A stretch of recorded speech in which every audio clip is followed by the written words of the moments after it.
कर्णघूर्णद्विरेफा वालिकलितकपोलोद्यान दामाभिरामम् गिरिशगिरिसुताभ्यां लालितं नित्यमङ्के स्वजनभरणशीलं शीलये विघ्नराजम् योऽन्तःप्रविश्य मम वाचमिमां प्रसुप्तां सञ्जीवयत्यखिलशक्तिधरस्वधाम्ना अन्याश्च हस्तचरणश्रवणत्वगादीन् प्राणान् नमो भगवते पुरुषाय तुभ्यं तद्दिव्यमव्ययं धाम सारस्वतमुपास्महे यत्प्रसादात् प्रलीयन्ते मोहान्धतमसच्चटाः। श्रीराम जय राम जय जय राम।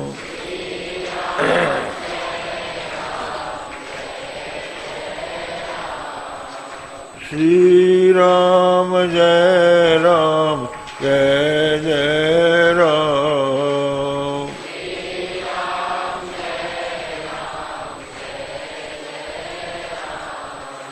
श्रीराम जय राम जय जय राम।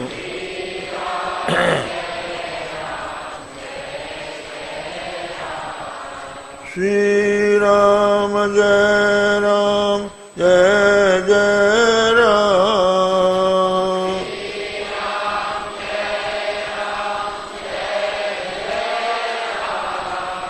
श्रीराम जय राम जय जय राम।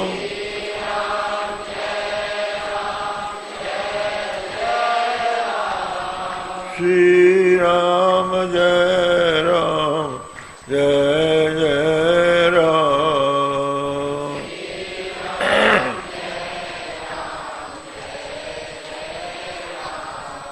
श्रीराम जय राम जय जय राम।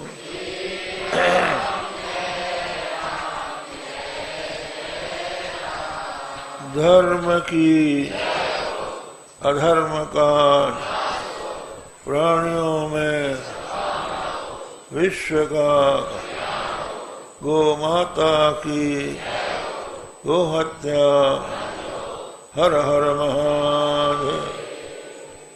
समुपस्थित सज्जनों देवियों, धर्मो विश्वस्य जगत प्रतिष्ठा लोके धर्मिष्ठम प्रजा उपसर्पन्ति।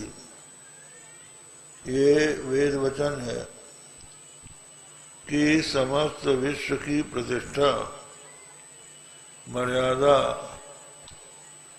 जगत की रक्षा धर्म से होती है। इसलिए जो व्यक्ति धर्मनिष्ठ होता है प्रजा उसका आदर करती है। आदर ही नहीं उसका अनुसरण भी करती। बात यह है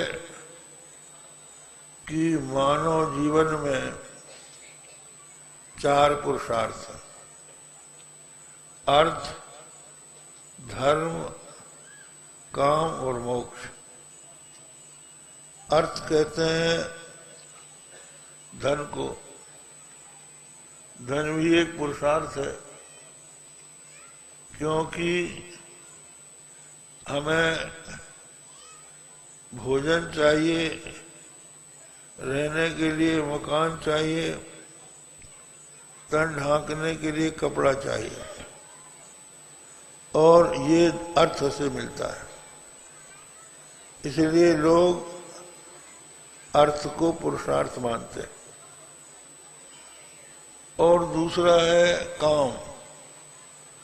लोग ये चाहते हैं कि संसार में हम जब आए हैं तो खाने का, पीने का, सोने का आराम हमको मिलना चाहिए। तो ये काम का सुख लोग चाहते हैं। अर्थ, काम और दूसरा है मोक्ष। जब मनुष्य संसार में आता है, संसार के स्वरूप को देखता है, यहाँ कुछ भी सुख नहीं है, तो वो ये चाहता है कि हमें अक्षय सुख की प्राप्ति। हमें धन से जो सुख मिलता है, काम से जो सुख मिलता है, वो क्षणिक है और उसके साथ साथ दुख भी मिला हुआ है। इसलिए ऐसा सुख चाहिए जिसका कभी अंत न हो और जो अक्षय होते हुए भी सबसे अधिक हो। तो ऐसा सुख परमेश्वर की प्राप्ति से ही मिलता है। तो परमात्मा की प्राप्ति का ही नाम मोक्ष है। और बीच में जो पुरुषार्थ है, धर्म इन तीनों में सहायक है। जो व्यक्ति धर्म का अनुष्ठान करता है, उसको इस जीवन में धन भी मिलता है, भोग भी मिलते हैं। आज संसार में जो विषमता है, ये विषमता अकारण नहीं है। कोई सुखी है, कोई दुखी है। भले ही मनुष्य कुछ भी करे, लेकिन हम ये देखते हैं कि सब कुछ होने पर भी लोग दुखी हो जाते हैं। बहुत धन इकट्ठा करने पर भी लोग सुखी नहीं हो पाते और बहुत भोग करने पर भी लोगों को सुख नहीं मिलता। ये सुख क्षणिक है, नित्य सुख नहीं है। पर ये भी जो हमको मिलता है, वह हमारे कर्म के अनुसार मिलता है। पूर्व जन्म में मनुष्य ने यदि धर्म किया है, तो इस जीवन में उसको सफलता मिलती है। कई लोग ऐसे हैं जो सोना उठाते हैं तो मिट्टी हो जाती है, और कई ऐसे हैं कि मिट्टी उठाते हैं सोना हो जाता है। क्या कारण है? कहना होगा कि इस प्राणी ने पहले जन्म में पुण्य किए हैं, इसलिए यहाँ उसको सफलता मिल रही है। तो जो आपको संसार का भी सुख मिलता है, धन मिलता है, भोग मिलते हैं, आपको जो उत्तम शरीर मिला है, स्वास्थ्य मिला है, बुद्धि मिली है। बहुत से लोग कहते हैं हम भगवान का दिया हुआ थोड़ी खाते हैं, अपनी मेहनत का खाते हैं। हाथ पैर चलाते हैं या अपने मस्तिष्क से, बुद्धिमत्ता से व्यापार करते हैं, तो हमको धन मिलता है, उससे हम अपना सुखी हो रहे हैं। इसमें धर्म का या भगवान का क्या हाथ है?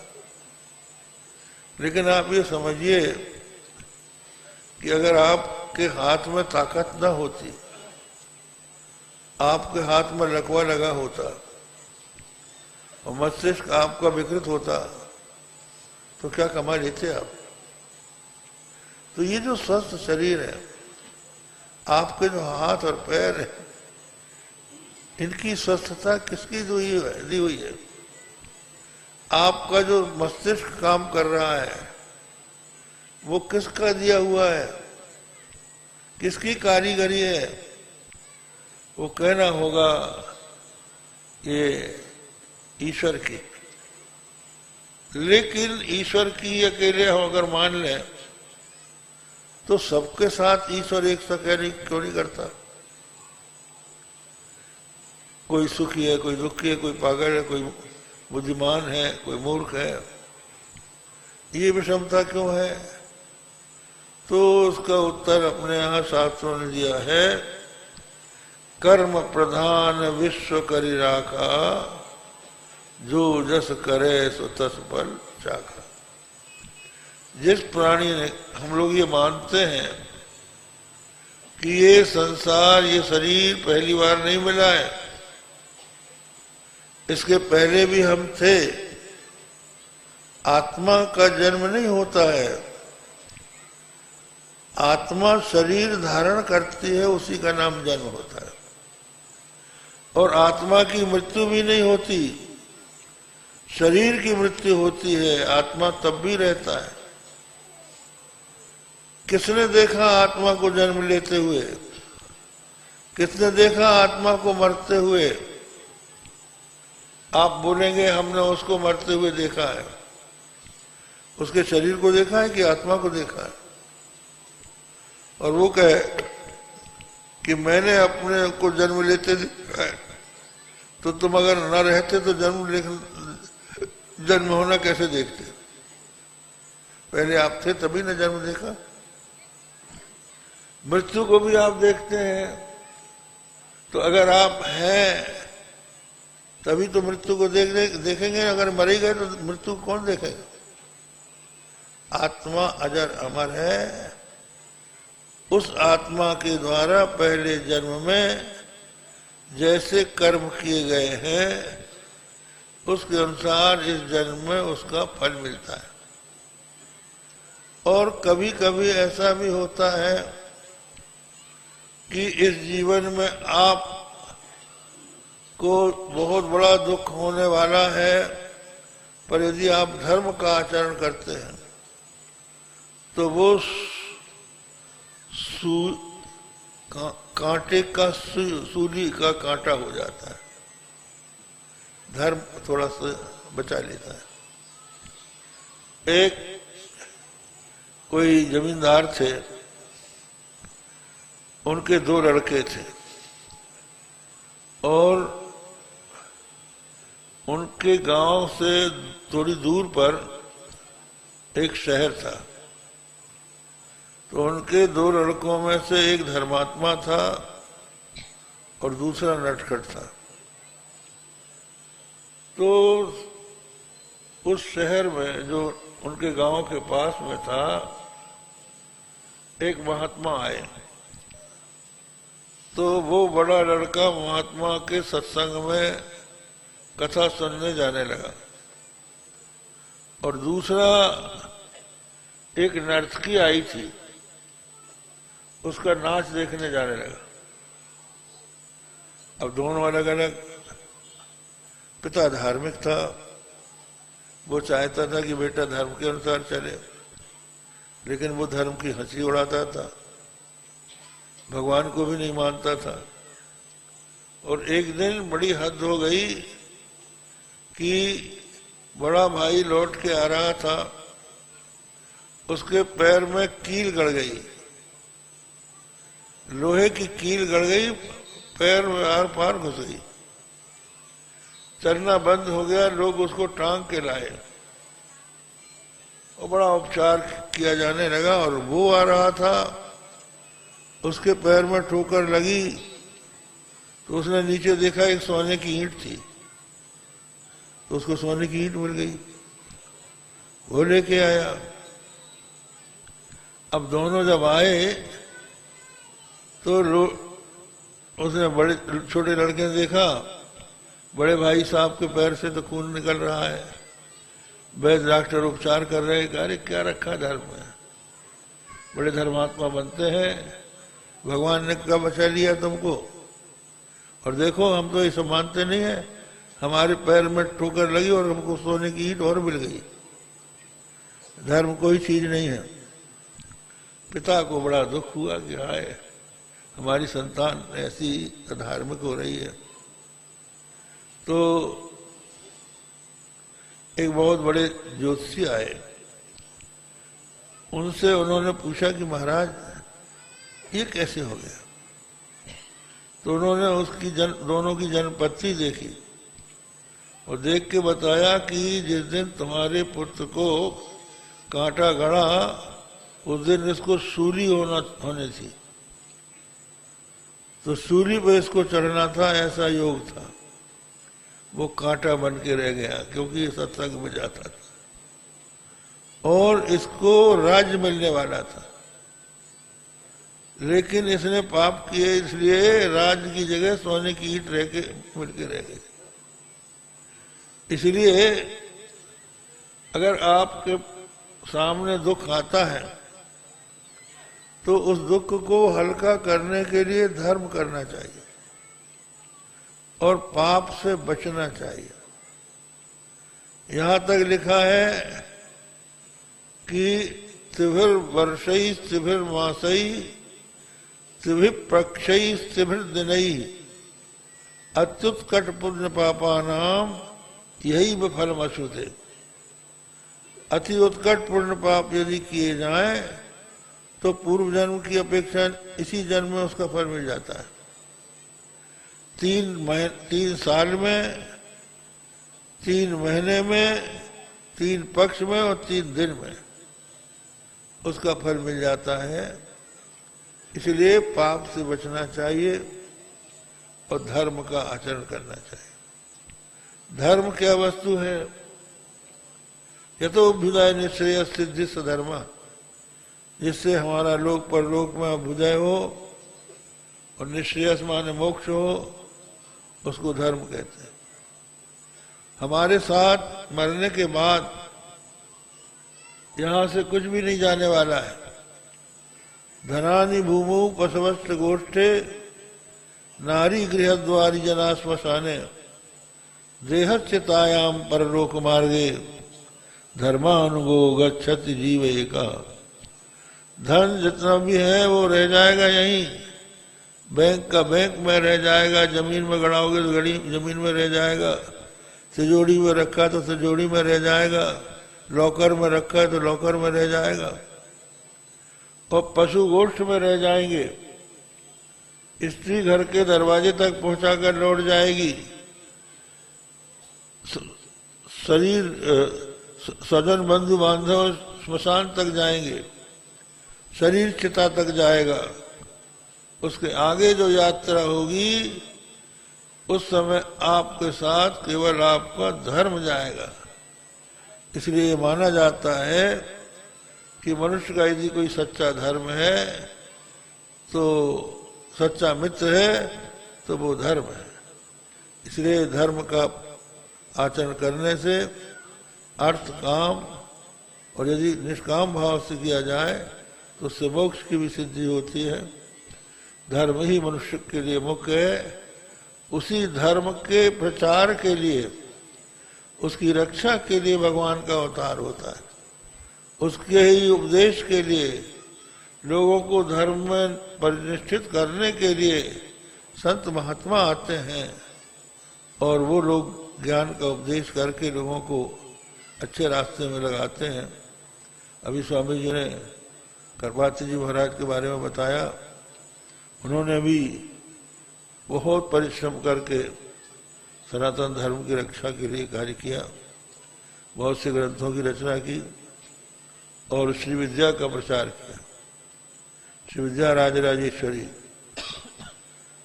प्राय जो देवी मंदिर हैं उनमें बलिदान होता है, तो उस बलिदान को देख के लोग देवी भक्ति से दूर होने लगे थे।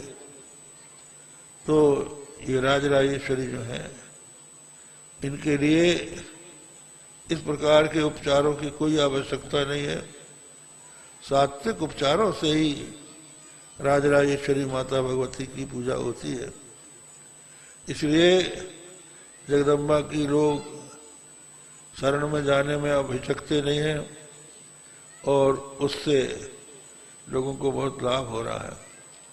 बस आज इतना ही कहकर अभी आप लोगों ने शंभू लाटा से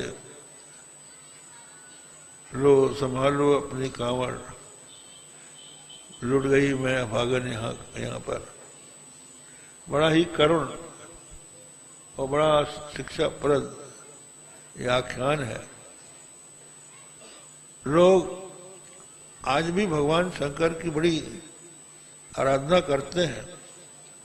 इस सावन का महीना भगवान शंकर का महीना माना जाता है। यहाँ के लोग मध्य प्रदेश के कांवड़ लेके माधवपुर जाते हैं। इसी तरह से बहुत से लोग बैनगंगा का जल लेकर गुरुधाम जा रहे हैं। और अब यहाँ अपने परमहंस गंगा क्षेत्र में कुछ लोग कांवड़ लेके आ रहे हैं। पिछले श्रावण मास में आए थे। तो ये परंपरा डालनी चाहिए। ये पैर भगवान ने किस लिए बनाए? चरण राम तीरथ चली जाहि, राम बसहु तिनके मन माही। इन पैरों का उपयोग यही है कि इनसे चलो, धर्म कार्य के लिए चलो, भगवान के दर्शन के लिए चलो, अच्छे काम के लिए चलो, तो चलना ही पुण्य हो जाएगा। तो बस इतना ही कहकर आज का प्रवचन समाप्त करेंगे। थोड़ा सा भगवान का नाम लीजिए। श्री राम जय राम जय जय राम। श्री राम जय राम जय जय राम। श्री राम जय राम जय जय राम। श्री राम जय राम जय जय राम। प्यारे जरा तो मन में विचारो, जरा तो मन में विचारो। का साथ लाए अरुले चलोगे, क्या साथ लाए अरुले चलोगे।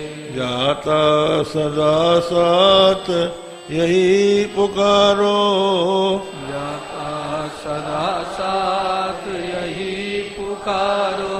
गोविंद दामो दर माधवेती, गोविंद दामोदर माधवेति। गोविंद दामोदर माधवेति। गोविंद दामोदर माधवेति। हे कृष्ण हे यादव हे सखेति, हे कृष्ण हे यादव हे सखेति। श्री कृष्ण गोविंद हरे मुरारे, श्री कृष्ण गोविंद हरे मुरारे। हे नाथ नारायण वासुदेव, हे नाथ नारायण वासुदेव। श्री कृष्ण गोविंद हरे मुरारे, श्री कृष्ण गोविंद हरे मुरारे। हे नाथ नारायण वासुदेव, हे नाथ नारायण वासुदेव। धर्म की जय हो, अधर्म का नाश हो, प्राणियों में सद्भावना हो, विश्व का कल्याण हो। गो माता की जय हो, गोहत्या बंद हो। हर हर महादेव।